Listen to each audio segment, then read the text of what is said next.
He didn't salute. He didn't rise. He just stared. Marcus Hale stood motionless as the bailiff yanked his wrists back. The metal clink of the cuffs echoed through courtroom 6B.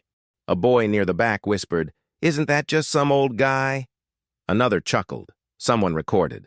No one stood. The judge didn't look up. The prosecutor smirked. Hale's boots dragged across the tile, one sole uneven from a combat injury no one ever asked about. "Face forward," barked the deputy. His breath smelled of burnt cigarettes. Marcus obeyed, without a word. His hands were steady, his jaw still, but his knuckles, scarred and cracked, tightened just enough to notice.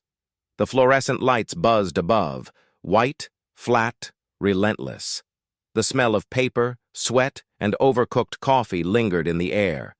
On the defense table, a manila folder, half open, revealing a name typed in faded ink. Hale, Marcus J. Status, retired, risk level, unpredictable. If you believe no one should be treated this way, type the word honor below. Your voice matters more than you think. The courtroom door shut behind him like a vault, sealing away the forgotten. Marcus Hale didn't resist. The bailiff kept his grip firm anyway, fingers dug deep into the faded sleeve of his jacket, steering him like a threat instead of a man. The judge didn't meet his eyes. The public defender didn't look up from her laptop. "Defendant is present," the clerk mumbled. Marcus sat where told, the chain between his cuffs brushing the edge of the table, a quiet metal reminder of how far silence could be punished. The room was too bright. Fluorescent lights hissed overhead, casting hard shadows under every chair. The fans turned but didn't cool. Air hung thick with old carpet, sweat, and bitter coffee. A girl in the gallery tilted her phone sideways. "Recording. Guess that's the guy from the gas station," someone whispered. "He threatened someone, right? Or muttered something scary? Probably one of those who never adjusted." No one corrected them. He said nothing.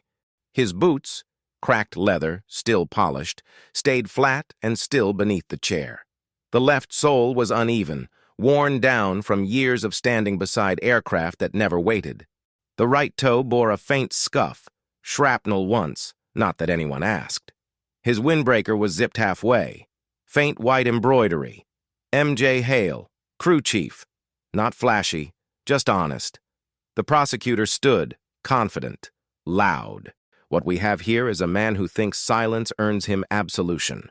The jury looked up, curious, suspicious. Marcus didn't move. The prosecutor paced. He's been given every chance to explain. He chose to say nothing. Maybe that worked when he was barking orders in some foreign war. But here, in this courtroom, silence means guilt. A few nodded. Marcus blinked slowly, then spoke. Just one sentence. Low, clear, unapologetic. "You fear silence because it doesn't beg." The words landed like a crack through the marble. Even the clerk looked up. The judge shifted in her seat. The prosecutor paused, just for a moment. As if realizing the room had tilted, Marcus didn't say more. He didn't need to. His hands rested on the table, wrists still cuffed. The right thumb rubbed a worn patch on the inside of his jacket, where a dog tag used to be sewn, long gone but never forgotten. No one saw that, but it was there. The public defender finally glanced over. She saw a man not shrinking but standing, without standing. Back straight, shoulders squared, not defiant, not proud, just resolved. "He doesn't deny the charge," the prosecutor said, louder now, trying to recapture the narrative. "He offers no witnesses, no explanation, only attitude." Silence followed. Somewhere in the back, a phone buzzed and was quickly silenced. The jury looked uncomfortable, not persuaded, not angry, just unsure. The ceiling fan clicked again. The smell of cheap copier paper filled the air. Marcus didn't flinch. On the table before him, a file lay open, name typed in government font, half obscured by a coffee stain. Hale, Marcus J. Status, retired. Risk, unpredictable. As if silence were instability. The bailiff tugged his cuffs tighter. No reason, just force. Marcus didn't resist, didn't look away, didn't soften. His eyes stayed on the bench. Not because he expected justice, but because it was the only spot in the room that hadn't tried to measure him.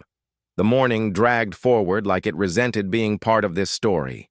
Testimony began, not with clarity, with theater. The first witness, a convenience store clerk, described Marcus Hale as tense, unreadable, kind of intimidating. He admitted Marcus hadn't raised his voice, hadn't made a move, had only stood there between a young man and a frightened boy who dropped a juice box. He just stared, the clerk said, but it was threatening, I guess. The jury nodded slowly, not because it made sense, but because no one questioned the shape of fear anymore. Marcus didn't blink, didn't shift. His breathing remained steady. The prosecutor leaned in, eyes locked on the jury. This man used silence the way others use weapons. A low murmur rose near the gallery. Someone in the third row zoomed in their phone camera. A woman whispered, "He doesn't even look sorry." Another added, "Look at his hands. He's probably calculating something." No one stopped them. No one asked what had actually happened in the gas station lot. No one mentioned the child behind Marcus, the one he stepped in front of when the yelling started. No one asked. The second witness, the alleged victim, limped in wearing a neck brace. His suit was wrinkled. His tone was smug. "He told me he could end me from 800 yards, the man said, almost proud to repeat it. Said he didn't need a scope. "Did you feel threatened?" the prosecutor asked. "I felt lucky to survive," he replied. The courtroom rustled with whispers. Phones lit up. Someone chuckled. Marcus remained still. His thumb pressed again into the inside seam of his jacket, that same patch of fabric where memory hid quietly. The judge said nothing. The defender said nothing, and for the first time Marcus closed his eyes, only for a second. Outside, clouds passed across the sun, dimming the light inside the courtroom. The ceiling fan clicked again. Air moved without cooling. The smell of old leather and printer toner hovered like a weight. The prosecutor walked behind Marcus and stood near the defense table. Too close. Intentionally. "He didn't come here to defend himself," he said loudly. "He came here to stare you down." He leaned over. "He hasn't said a word since he got here, except to challenge us." No objection. The jury looked at Marcus as if expecting a reaction. He gave them none. Just silence. But the prosecutor wasn't done. He picked up the manila folder with Marcus's name and dropped it on the table. Hard. It slid, papers spilling across the polished surface. Photos from decades ago fell face up. A younger Marcus, standing beside an aircraft, wearing a patch that read, "Precision saves lives." Eyes calm, expression unchanged. "His past doesn't excuse his present," the prosecutor said. He didn't gather the photos. He didn't even look at them. One slid near the edge of the table, overhanging. The bailiff kicked the leg of Marcus's chair. "Pick that up." Marcus didn't move. The photo fluttered once in the fan's draft and fell, face down. Someone in the gallery laughed. The public defender did nothing, and the judge just scribbled a note, then looked away. The photo remained on the floor, face down. No one moved to pick it up. The courtroom settled back into its quiet rhythm of paperwork and suspicion. Papers rustled. Shoes scuffed tile. The fans continued their uneven rotation. Marcus Hale sat still, but something in the line of his shoulders shifted. Slow, intentional. Without being asked, without being forced, he leaned forward. The cuffs tugged at his wrists, biting skin worn thin from decades of flight deck vibrations and fuel lines. He stood. The bailiff twitched, unsure whether to intervene. Marcus didn't look at him, didn't look at anyone. He stepped around the edge of the table, slow and measured. The chain between his wrists clicked with each movement. Then he knelt. One knee pressed onto the cold tile. He reached for the photo, the one the prosecutor had discarded. With both hands, he picked it up, turned it over. It was a shot from 1987, Kandahar. A hot day, wind whipping through the open hangar behind him. Marcus stood beside a wounded aircraft, the turbine exposed, hydraulic fluid pooling behind him. His arms were crossed, face sunburned, eyes unreadable. Under the photo, a faded caption, 14 evac, engine cold, flight deck silent. He stared at it, just long enough. Then, with the same reverence most men reserve for folded flags, he brushed the corner clean and returned to the table. He didn't hand it to the prosecutor, didn't show it to the judge. He placed it on the defense table, neatly, precisely, and sat. The room watched, but didn't know what they'd just seen. The public defender blinked. The bailiff cleared his throat. No one spoke, but something in the air shifted, slightly. The way heat lifts just before a storm. The lights flickered, once, from the pressure drop of the HVAC kicking in. Dust swirled in the shaft of sunlight that slipped past the drawn curtains. Outside, a siren wailed somewhere far off and faded into silence. Marcus adjusted the cuffs slightly, not with frustration, but so he could rest both hands flat on the table, palms down, still. In front of him now sat the photo, and beside it, that manila folder, still open, still labeled unpredictable, but now paired with proof. Proof not of innocence, not even of service, just of presence, of having once been somewhere, done something, and left behind nothing but silence and saved lives. He looked down once more at the photo and finally spoke. They kept the photo, but forgot the story. No one replied. The prosecutor shifted. The judge looked up briefly. No one interrupted. No one laughed, because for the first time that morning, no one could. The door at the rear of the courtroom opened, quietly. No announcement, no rustle of paperwork, just the subtle shift in presence that made even the bailiff glance up. A woman stepped in, mid-50s, hair pinned in military precision, uniform crisp, dark blue, silver oak leaves on her collar. The ribbon bar on her chest wasn't long, but heavy, selective, earned. She walked with purpose, not speed. The clerk at the desk stood instinctively.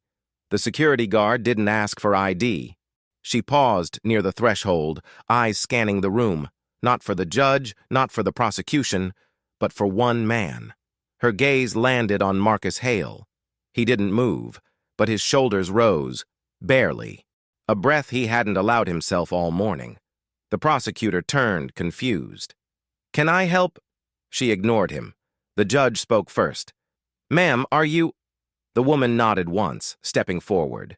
"I'm General Ava Roth, retired." She reached into her jacket and withdrew a folded document.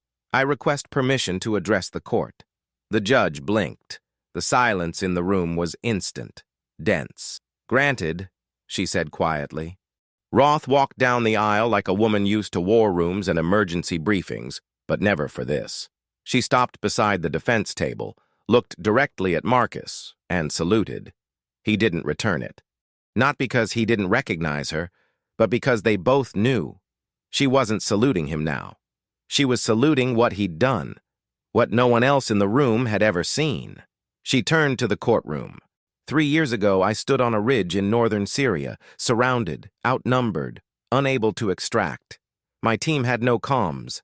I had 2 injured and a 3rd bleeding out. She took a breath. And then, someone started shooting. Gasps rippled through the gallery. 1 shot at a time. Precise. Clean. Not panicked. Not chaotic. Controlled. She looked at the prosecutor. 14 confirmed targets, all surrounding our perimeter. He created the corridor we used to escape. He never said a word. Never identified himself. She turned back to Marcus. I didn't even know who he was, until I saw this. She picked up the photo from the table, held it up. That was the man. That day. That silence. She faced the judge again. You see him as unpredictable. I see him as the reason I'm standing here. Silence. The air had changed. Not metaphorically, physically. The fans had stopped. The light through the window seemed warmer, more real. The prosecutor didn't speak. The judge didn't move. Roth took one step closer to Marcus, reached into her pocket, pulled out a small velvet case, opened it. Inside, a single pin, silver, recognition for valor under impossible circumstances. She didn't place it on him, didn't offer it to the court. She set it gently beside the photo and stepped back. Then, one by one, those who had been whispering fell into silence. Phones lowered, eyes dropped. No one asked what his rank had been. No one cared anymore, because now they knew who he was. If you believe dignity always finds its voice, even in silence, subscribe now. It's how we remember what must never be forgotten. The silence that followed General Roth's testimony wasn't just stillness. It was weight. Even the walls of the courtroom seemed to lean inward, holding their breath. The judge looked at Marcus, then at Roth, then back at the folder in front of her. She spoke, not loudly, but clearly. "Clerk, pull up the surveillance footage from Exhibit C. Angle 2, please." The screen behind the bench flickered. A grainy image filled the space. The gas station. Mid-morning, Marcus standing between two rows of parked cars. A young boy behind him, a man shouting, pointing, getting closer. Marcus didn't move. He didn't speak. The man pushed past the clerk, stepped forward, gesturing wildly. Then, in the footage, he froze, looked at Marcus, and stepped back. There was no audio, but no aggression either. The judge leaned forward. Did anyone verify this footage against the official statement? The prosecutor shifted uncomfortably. The statement was based on witness memory, which contradicts this, the judge replied, voice tighter now. Mr. Hale never threatened anyone. He positioned himself between a civilian and escalation. A long pause. The jurors stared at the screen. One of them shook her head slowly. Another looked away. The public defender said nothing. She didn't need to. The truth had already been spoken, in silence. Roth stepped back beside Marcus. She didn't touch him, just stood, hands behind her back, the way soldiers wait for orders that don't need to be spoken. Marcus remained still, but for the first time, the room no longer saw a man on trial. They saw a man who had stood his whole life, even when no one else had. The verdict no longer needed to be explained, only spoken. The judge didn't ask for deliberation. She didn't even touch her gavel. Her voice was low, almost reverent. In light of the testimony, the visual evidence, and the service record established here today, all charges against Marcus Hale are dismissed, effective immediately. No one clapped. No one moved. The chains were removed, but this time, they didn't rattle. The bailiff's hands were careful now, not fearful, respectful. Marcus stood. He didn't look at the prosecutor, didn't glance at the cameras. He turned to General Roth, nodded once. She returned the nod. Nothing more. He picked up the photo. Then, with care, he lifted the silver pin from the velvet box. He didn't put it on. He simply held it, as if to say, "I remember." The air outside had changed. Rain had started, soft and steady, soaking into the courthouse steps. But the lobby was full now. They weren't press. They were men, older, scarred, some in uniform, some in jeans and boots as worn as his, some with canes, others with folded hands, veterans. They had come, not to speak, not to protest, just to stand. As Marcus stepped into the corridor, they formed a line. No orders, no ceremony. One by one, they straightened, shoulders back, eyes forward, and raised their hands in salute. The same gesture he had refused all morning now returned to him with silent force. A janitor near the stairwell removed his cap. A young woman with a camera lowered it and whispered, "That's him." Marcus paused, just once, near the door. He turned to face the hallway of men. No speech, no headline. He simply raised his hand, not in salute, not in thanks, but in presence, and walked out into the rain, boots striking wet concrete, jacket clinging to his shoulders, the photo dry inside his chest pocket. He didn't smile, didn't cry, didn't look back. But as the heavy courthouse doors closed behind him, A single voice from the veteran's line broke the silence. He never needed to be defended. He just needed to be seen. If you typed honor earlier, thank you. If you subscribed, welcome. And if this story moved you in any way, remember this: we stand together, even in silence. See you in the next one.